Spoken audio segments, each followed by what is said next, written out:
Welcome to Envisioned Broadcasting Radio, EB Radio. EB Radio. Your station for empowerment presents Mom Boss Talk Radio, a show that brings real life, real moms, and real experiences to empower mom bosses everywhere to be ambitious, highly driven, fierce, fabulous, and fearless. Mom Boss Talk Radio begins now. Welcome, mom bosses all over the world. It's another amazing Thursday, and that means it's time for another great discussion with the mom bosses. I am so happy and excited you're joining. I am one of your hosts, Manetta, and Jerisha. She'll be joining us in future episodes. You know, mom life, it goes on, okay? Things happen, so we have to take care of business. But today, I wanted to talk about a topic that is it's deep, y'all. It is deep. And it is self-sabotaging. Oh my goodness. I thought of this because I'm like, there was a time in my life where I unknowingly, unintentionally was self-sabotaging myself. Okay. And I had to come to the realization that the person that was standing in my way was me. Even though there was a lot of factors within my environment and things around me, I had to really, we discuss this quite often, diving deep into, self-reflection and looking at the bigger picture. And when I say that self-sabotaging is a thing, it is a thing, even if you know it or not. And that's the crazy part. It's like you don't know it, right? You really, it's like part of you part of you know it. It's like subconsciously, there's like this small little part that's telling you that you're the one that's doing some of the things, but you don't listen to that small voice. Hopefully that makes sense. But I'm here to give you some advice and some tips. Okay. I'm not perfect. And let me just have a disclaimer. I am not a doctor. I am not a therapist. I am here just like everyone else trying to figure out life. And if I come across some great ideas or great tips or advice that I'm going to share it, and hopefully it helps someone, but always, talk to a therapist, a counselor, or someone who may be able to help you if you're having any issues, mental health issues and things of that nature. But we're going to talk about self-sabotaging and a few things you can kind of look at if you really sit down and do some self-reflection. These things might be going on and it might be self-sabotaging. So here's a list. I like Pinterest, honey. So here we go.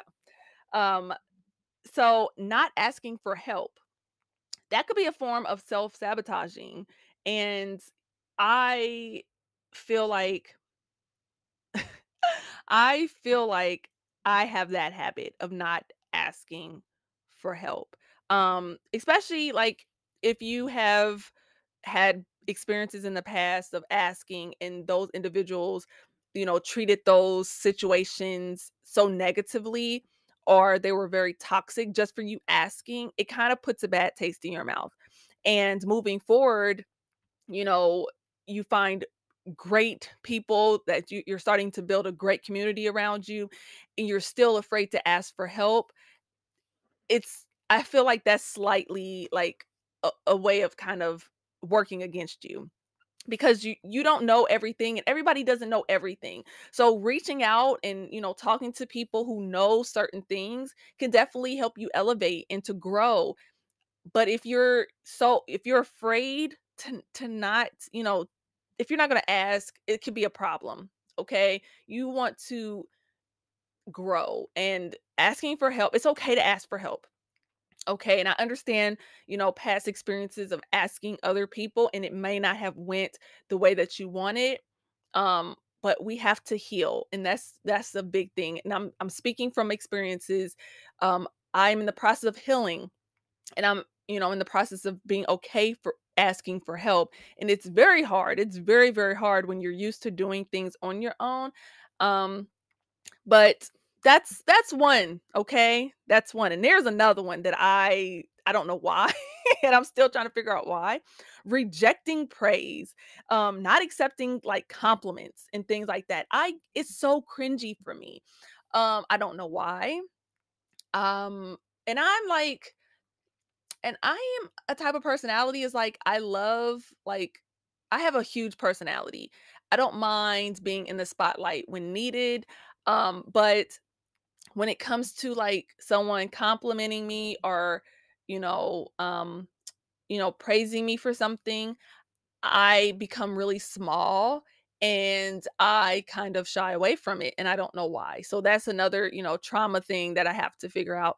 And that, like I was saying, that could be the trauma from your life that's kind of stopping you from accepting that, because how I'm looking at it now as I'm going through this process of healing is I'm looking at it as, those things are supposed to push you forward.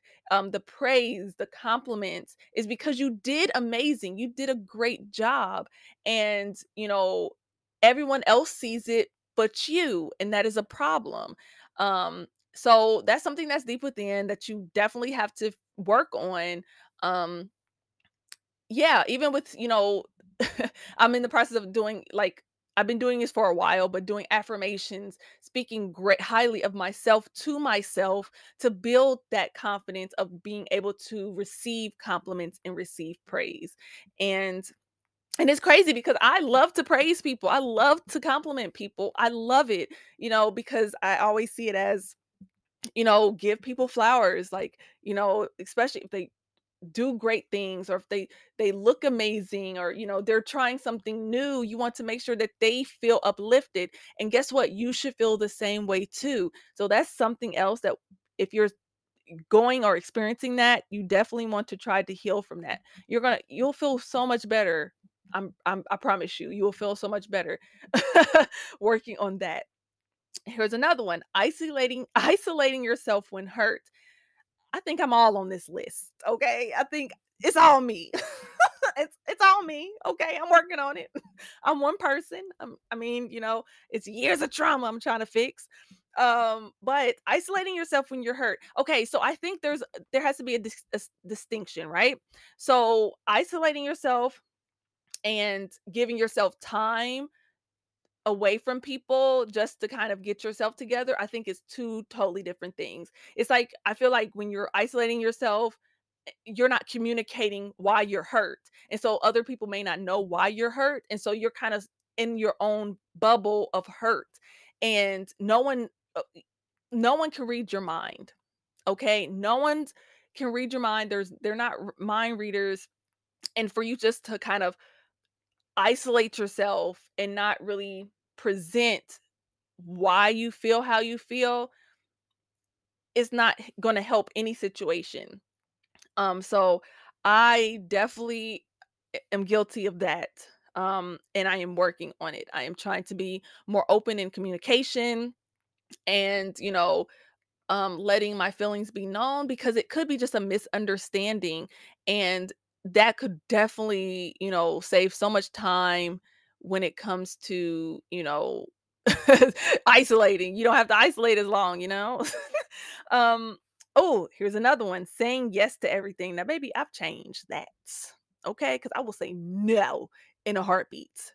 Okay, heart beating. No, I just can't, because I was so overwhelmed with so many things, and I found myself doing things that I did not want to do, and it was making me unhappy. And so, I had to change that pattern because it was not fulfilling me. It was and I love helping people, um but there's the boundaries. I cross my own boundaries, and that's not the point of boundaries. Okay? Not for anyone to cross, and not especially not for you to cross your own boundaries. No, they're there for a reason, to protect yourself, right? So I had to really, change change that. Let them be mad, girl. Let them be mad. them be mad. Just say no. There's no explanation. You don't have to go 100 rounds. No, it's complete. That's it. And they have to just respect that. If you want to explain it, like, hey, do that. If you want to, that is your prerogative. But for the most part, girl, no. Mm-mm. Mm-mm. Okay. Here's another one that kind of coincides with that. Putting your needs on hold. And I did that a lot. I did that a lot. And kind of looking back, like the bigger picture, like, oh my goodness, just sitting back, doing self-reflection and looking back at all the things that I was doing, it is crazy the amount of things I put up with. And the fact that I did not go crazy, because I'm like, putting your needs on hold. I did that. It was to the point where I lost who I was, lost what I liked. I'm like, for the longest, I didn't know what I wanted. I didn't know what I liked. Like, all my interest was kind of dissipated. Like, everything was gone. I felt like I was just a robot, like I was a shell, and I felt empty. So I kind of had to and this is part of the healing, my journey. I had to really, put my needs ahead of everyone else's, because if I'm miserable, everybody gonna feel it. Not intentionally, but they're gonna feel it. The energy is there, and I don't want that energy around, that type of energy around my kids and family and things like that. So that's definitely something. Procrastinating on important task. Well, I'm not okay. I'm not. I guess, can you be a half and half procrastinator? I don't know, cuz I like to get things done. Okay? If I am given a task, I want to get it done immediately. Unless there's other forces that's stopping me from doing it immediately, I I, for the most part, if a task is given, or if there's something I have to do, I need to do it right away. And I need to make sure I do it 250%, because my work ethic is crazy. Like, I put my all into anything that I do, because ultimately it's my name attached to it. I don't want anything shabby. I don't want anything just like, halved or anything. I want it done, and I want it done correctly. And if I screw it up, I'm gonna go back and fix it. So I don't think that one's too much. I mean, there's some things I'm like, okay, I'll get to it later. But I don't think those are like highly, highly important things. Okay. But the important things, I'm gonna take care of those, because my name is attached. Um, ooh, oh my gosh, this is another one. Trying to be perfect. I think I was everything on this list but one. Trying to be perfect. That is, you cannot. You cannot. Your definition of perfect, and I think too, like, okay, everybody's definition of perfect is different, right? And if you do something and you feel that it's perfect, that's great. But when you're starting to live to someone else's standard of perfect, that's when you fall apart. And I think I was doing that for the longest time, because like what I was doing, if you know, it satisfied me, but and then I looked around, and it just wasn't enough, to because I'm looking at other people. I was looking at other people. I was looking at the outside world, and trying to get that validation of like, "Oh, isn't this great? Isn't this," and I wasn't getting that. So I thought, this is garbage, it's trash. No one is saying anything, no one's doing anything. So it's not perfect. It's not great. And I had to really pull myself back, because I'm like, "No, I love it. I absolutely love what I just did. It's perfect for me." So that's the thing we have to get into. It is a fine line. Okay, there is a such thing as perfect, but your version of perfect, not living to someone else's standard of perfection. And I think that's where a lot of people get lost, and a lot of people get confused, is trying to live up to other people's standards when they're also trying to live up to other people's standards. It's a terrible cycle in this world of people trying to live up to other people's standards. It's like everybody's following the leader and there's no leader.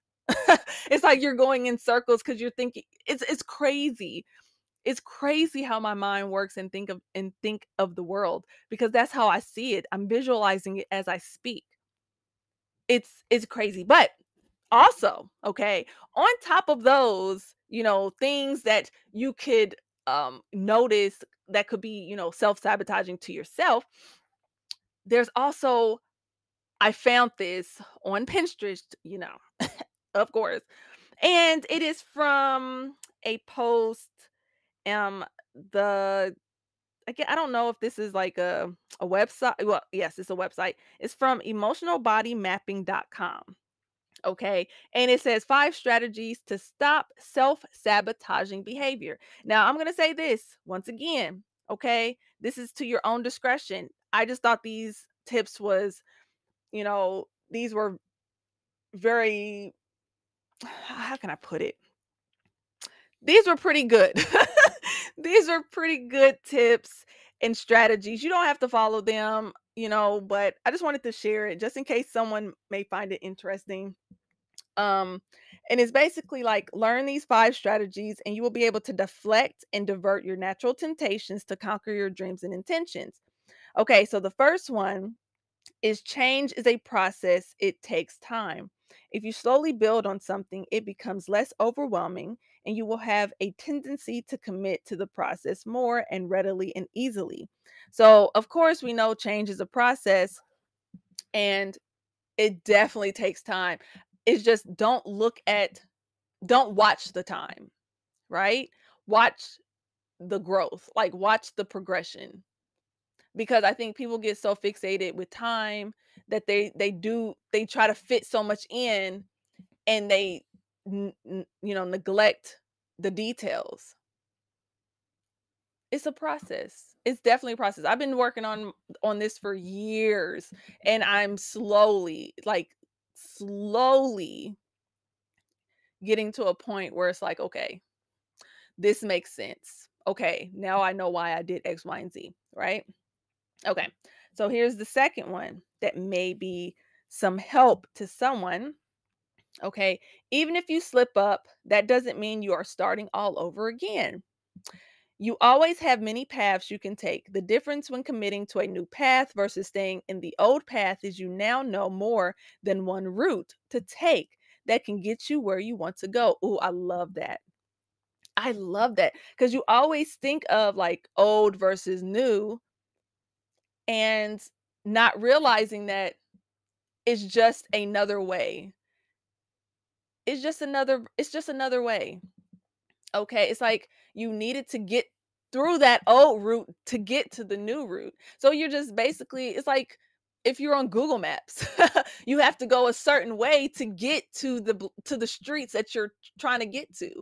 There's it's a process. There's roads you have to take. Some of them under construction, but you still can get through them. And some are very long. Some can be short, but it's still a process and you still have many ways to get there. There's multiple ways to get to your destination. I love that. Okay, here's another one. Write down all the ways you already think, feel you are sabotaging yourself. Then replace it with ways you could love yourself as a new list and post it on your wall. That is going to jumpstart you towards both understanding the root of your sabotage and the joy of what you are newly seeking. I love that too. I love writing. I love journaling. I used to be a big writer back in the day in school, writing stories and just big starting novels and things like that.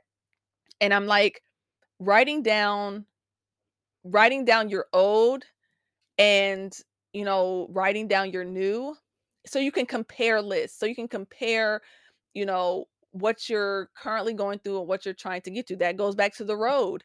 Okay, going down that path to get to your destination, so you have a blueprint, you have a map. Okay, and as long as you can identify that you are self-sabotaging yourself, that's a start. You're headed down the right path, right? Because you acknowledged it. You know that something is off. You may not know how to pinpoint it immediately, but at least you know and you can acknowledge it. Okay. Here's another one. Fear is normal and part of taking the steps toward success.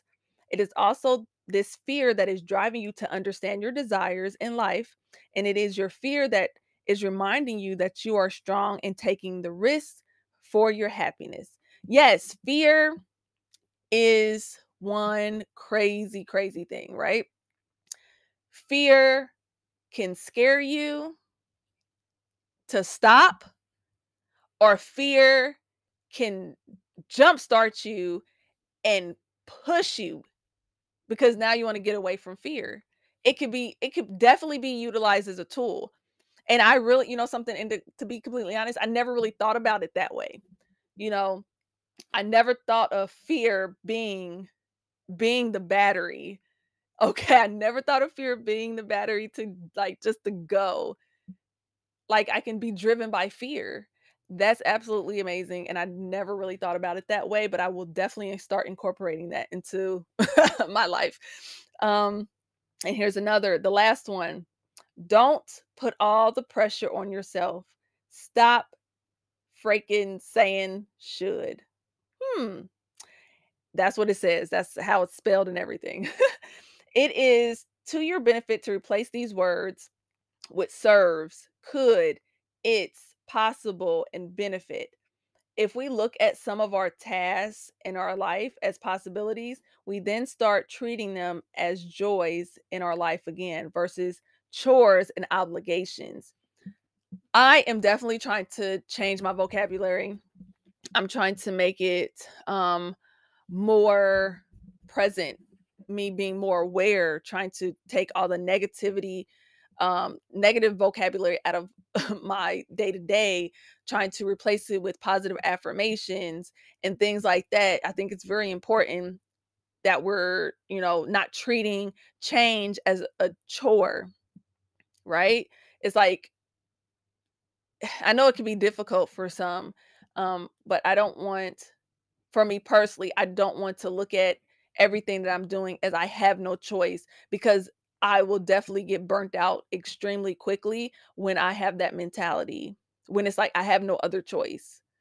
And it's, we have to kind of start negating and figuring out better ways to pump ourselves up. And I want to say this, a lot of things is us pumping ourselves up. It's all about us and our mindset and how we think and deal with things. So I think it's very, very important that we start changing our thought process, and it's not going to happen overnight. Please do not think this is going to happen overnight. Um uh Actually, I a few people I know does this amazing thing where they put sticky notes in their bathroom, and they have sticky notes all around, and they have, uh around their mirror, and they have it, positive affirmations, that they love themselves, that they're beautiful, and things like that. That's what we need to do. Even if it's like setting an alarm, right? Setting an alarm, putting, in the title, "You're beautiful." Okay, at 9 a.m., that alarm goes off and it tells me I'm beautiful. That's going to make you smile. That's going to make you light up, because now you're starting to get into this routine of telling yourself or reminding yourself that you are that girl, that you are it. You're amazing. The things that you do are spectacular. It's just we need to remind ourselves that, and I hope that everyone got something out of it, because I surely did. There's a few things that I was not aware of while going through these, and I think these are amazing strategies. I think these are amazing tips. That you can go by. Also, if you are having mental health concerns and you feel like you're not um, doing as well, definitely seek out help. There's resources online for you. And I will make sure in future episodes that I do, that I talk about mental health, that I talk about um, anything mental health or mental stimulation, that I will provide at least a nationwide number for you, but you can definitely Google it and find it if you're needing that. Also, if you need support, we're building our family, we're building our community. Make sure you check out our Facebook page, Mom Boss Talk Radio. We're also on Instagram now, Mom Boss Talk Radio. We are in the process of changing so many things. A lot of great things are happening. So definitely stay tuned. Make sure you go follow. Make sure you go, leave comments because we love to hear from you. But I am very happy that you tuned in. We are mom bosses on a mission to empower moms all over the world. Mom bosses, remember to be ambitious, highly driven, fierce, fabulous, and fearless. You are making moves. You got this. Thank you for joining us on Mom Boss Talk Radio. Follow each of the Mom Bosses on Facebook, Instagram, and Twitter. If you love Mom Boss Radio, visit the website at www.envisionedbroadcasting.com. We'd love for you to subscribe, rate, and give a review on iTunes. Until next time.